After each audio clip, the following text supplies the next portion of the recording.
Então tá. Vamos lá, vamos lá, vamos lá. Sejam muito bem-vindos.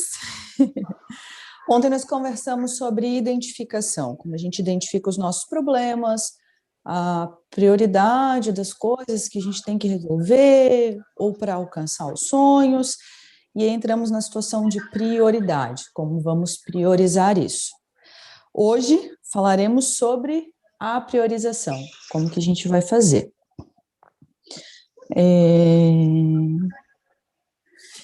Eu tenho uma sugestão para vocês de a gente estar dividindo, pega aquela lista que nós conversamos ontem, e dentro da sua lista, a gente vai dividir ela em duas partes. Então, vamos lá. Hoje nós falaremos sobre prioridades. E você fez uma lista ontem com as suas dores, você identificou as dores, o que está te incomodando, o que você quer tirar da sua vida, e também os sonhos que você deseja alcançar. E como você vai saber a prioridade para estar resolvendo ou alcançando isso? Aí entra você vai fazer duas listinhas. Uma delas, a gente vai colocar o nome de intensidade.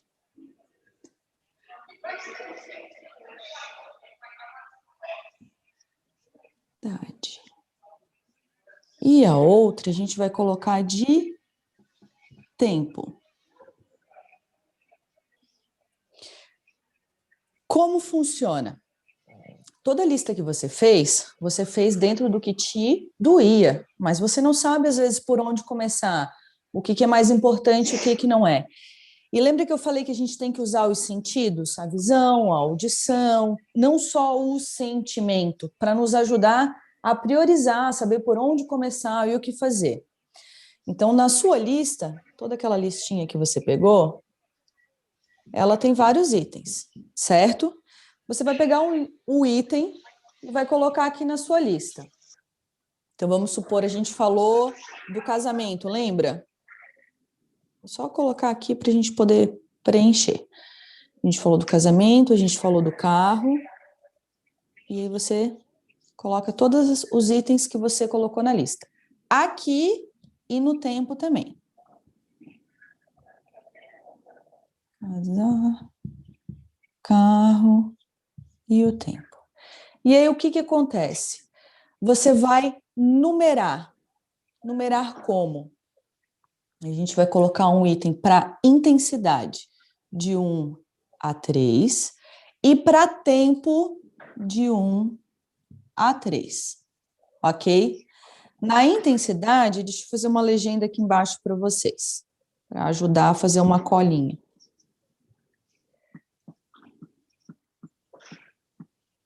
E aqui também. A gente precisa tentar mensurar isso. Só que quando eu falo de sentimentos, sentimentos são abstratos, eles não são palpáveis. Os seus sonhos, os seus problemas, você não consegue tocar, colocar numa caixinha, mensurar, saber o volume dele. O que você precisa fazer? Identificar, numerá-los.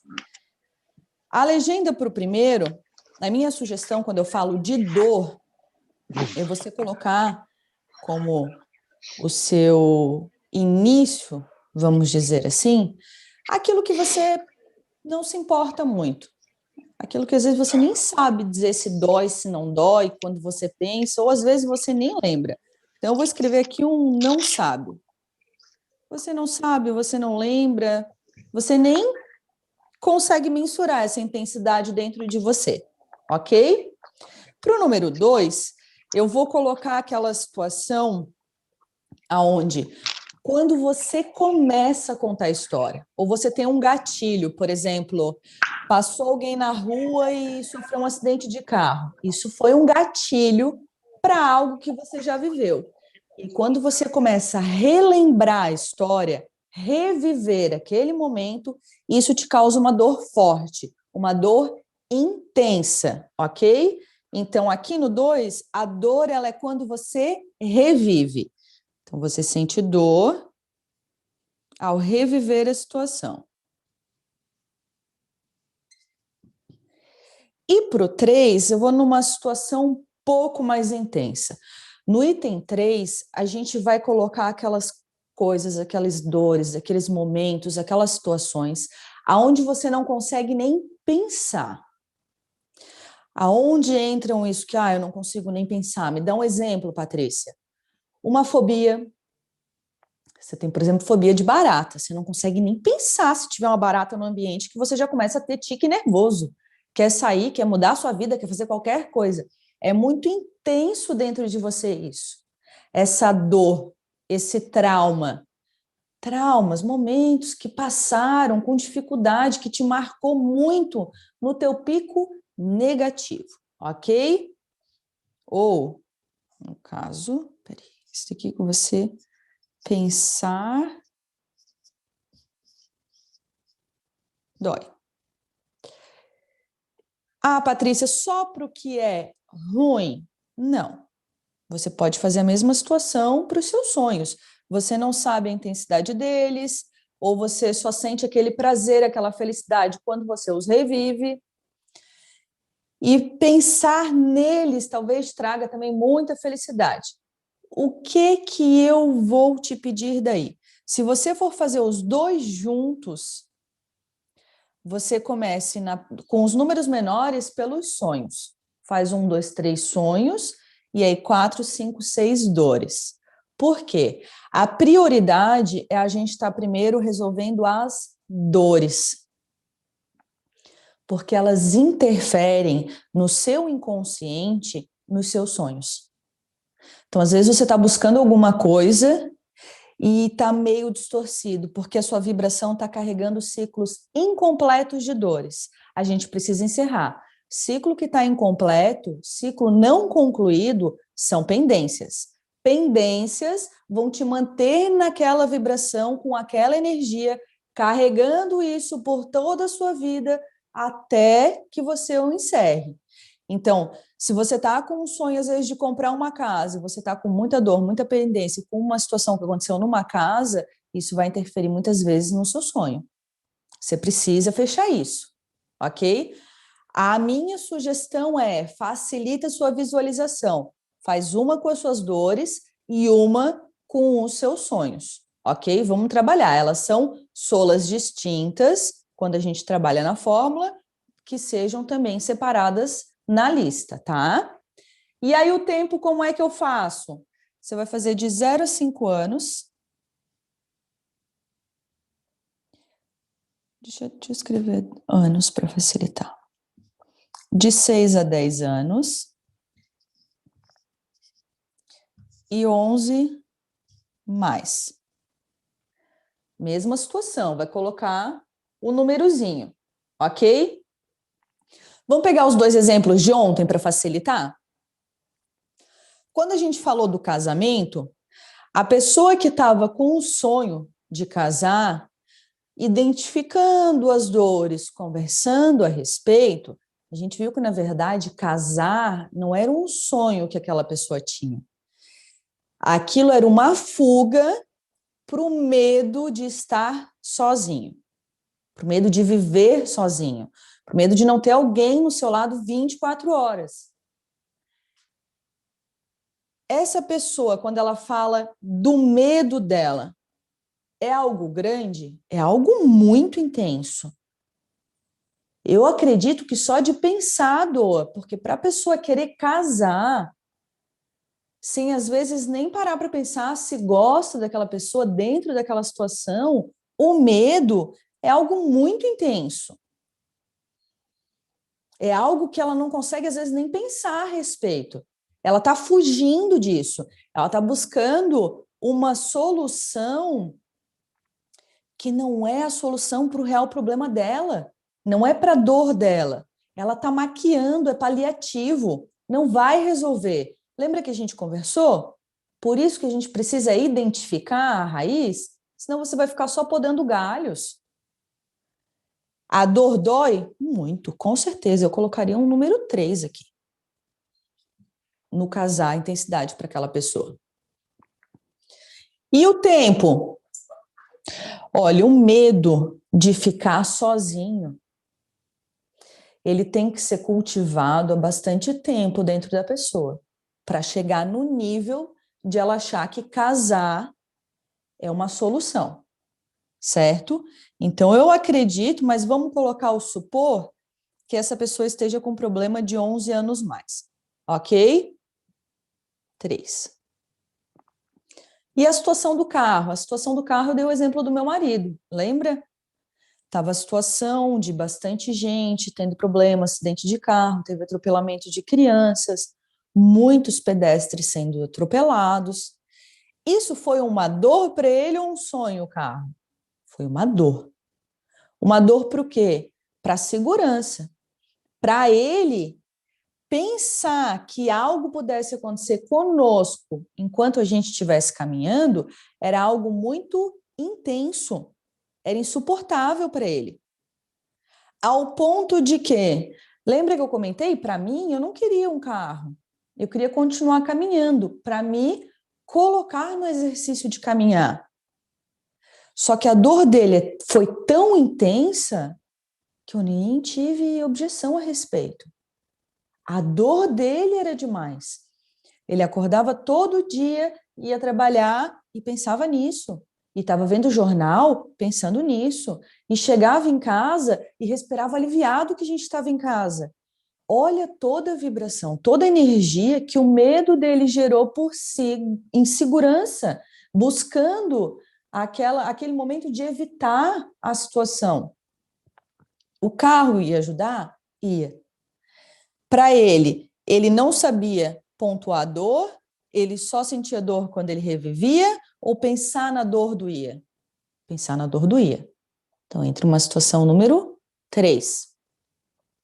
Aí vamos supor, para a gente ter exemplo, que lá na sua lista você viu algo que você não sabia, tinha algo que era só quando você revivia, que era, sei lá, bater o dedinho na quina do banco, e outro que você também não sabia resolver. Ok? Ok. Vamos para a situação aqui. O carro foi algo que levou muito tempo? Não. Não. Disso acontecer até a compra do carro, acho que foram 4 meses, sei lá. Foi algo muito rápido. Então, de 0 a 5 anos. Aí a gente entra na mesma situação da suposição. Vamos dizer que tenha um de 6, outro de 12 e um de, sei lá, 7. Numeramos aqui, ok? Aí o que você faz? Aqui é a sacada da sua lista. Deixa eu tentar fazer o contrário. 3 mais 3, 6. 3 mais 1, 4. 2 mais 1, 3. 2 mais 3, 5. E 1 mais 2, 3. Por que isso, Patrícia? Porque se você perceber, o nosso limite máximo de soma é 6. Correto? Listando as suas prioridades. O que é prioridade? Prioridade é o que vem primeiro. Quando você está numa fila, a prioridade é da gestante. A gestante vai primeiro. Então, o que você vai ter como prioridade?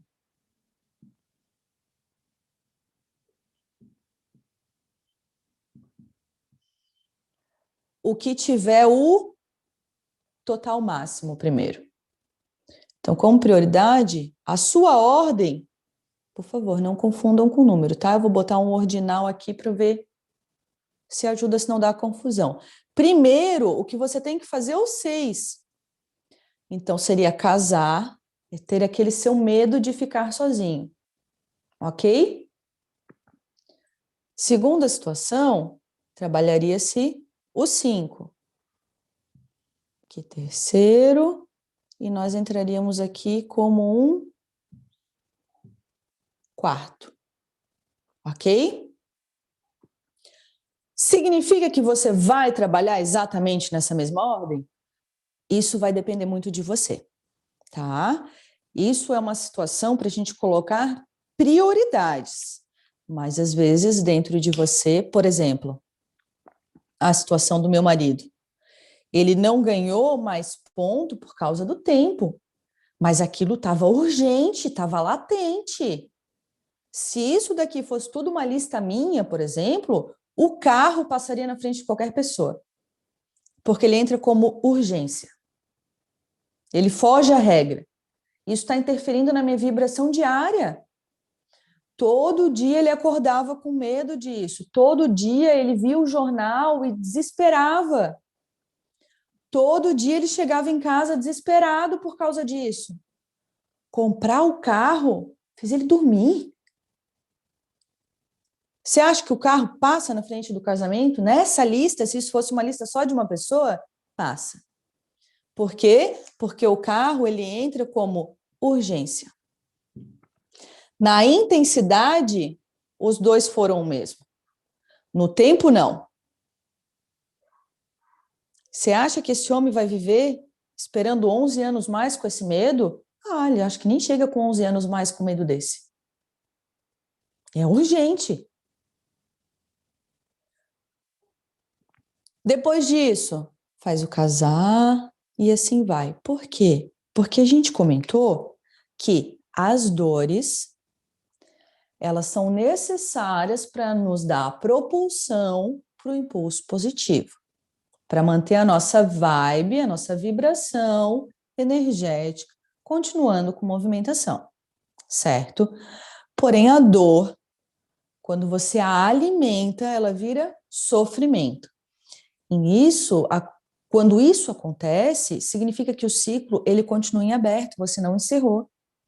Você não usou a dor como um impulso para manter a movimentação da sua sola. Você está usando a dor como uma bengala para alimentar o seu sofrimento. Então, casar nessa lista é algo que você vai ter que fazer antes dos outros todos. Claro, se não tiver uma urgência, como foi a situação do carro. Porque isso vai encerrar muitos ciclos dentro de você. Vai virar uma reação em cadeia. A partir do momento que você usou essa dor para alimentar muito sofrimento, sem perceber, de forma inconsciente, você teve muitos outros ciclos que não foram encerrados dentro de você. Muitos outros ciclos que você manteve em aberto, porque você não sabia como fechar isso. Você não sabia a intensidade disso dentro de você. E isso foi interferindo em várias outras escolhas suas futuras. A partir do momento que você encerra isso, você começa a encerrar outros e outros e outros ciclos. E aí? Eu vou fazer até o 1, Patrícia? Até zerar, na verdade, lá na lista do 2? Não. A ideia é que seja. Porém, quando você fizer o 6, quando você fizer o 5, quando você fizer o 4, você vai começar a perceber que você tirou tanta camada de cebola que essa sua lista vai mudar. Você vai perceber que o que é de 0 a 5 anos e talvez você não saiba, talvez tenha sido resolvido quando você encerrou o 6. A sua lista, ela vai precisar ser refeita. Ela deixou de ter esta ordem de prioridades. Continuam sendo coisas que você quer trabalhar, mas as suas prioridades, elas mudaram. Aqui dentro, como você tirou a camada da cebola, você não só vai conseguir, de repente, encerrar outros ciclos, como você vai perceber coisas que você nem sabia que tinha. Lembra que eu falei da dinâmica do espelho? Que a gente tem como um tapa de luva? Você, por exemplo, poderia não se achar arrogante. E, de repente, fazendo a dinâmica do espelho, a arrogância entrou na sua lista. Ser arrogante é algo bom? Não é. É algo que você tem que trabalhar? Deveria. Deveria entrar para a sua lista de prioridades. Você tem uma lista que está doendo tudo do jeito que você é. E eu vou mais além. Como você pode estar sentindo uma dor tão intensa há tanto tempo, isso mexeu em tanta coisa nas suas escolhas, no seu dia a dia, inconscientemente, que inclusive os seus traços são afetados por isso. Talvez a sua arrogância seja com determinada pessoa, com determinada situação, uma forma de defesa. Quantas pessoas sentem tanta dor no casamento que elas não querem nenhum tipo de relacionamento sério, porque aquilo não foi encerrado dentro delas. Aquilo dói muito, aquilo é muito difícil. Elas não conseguem.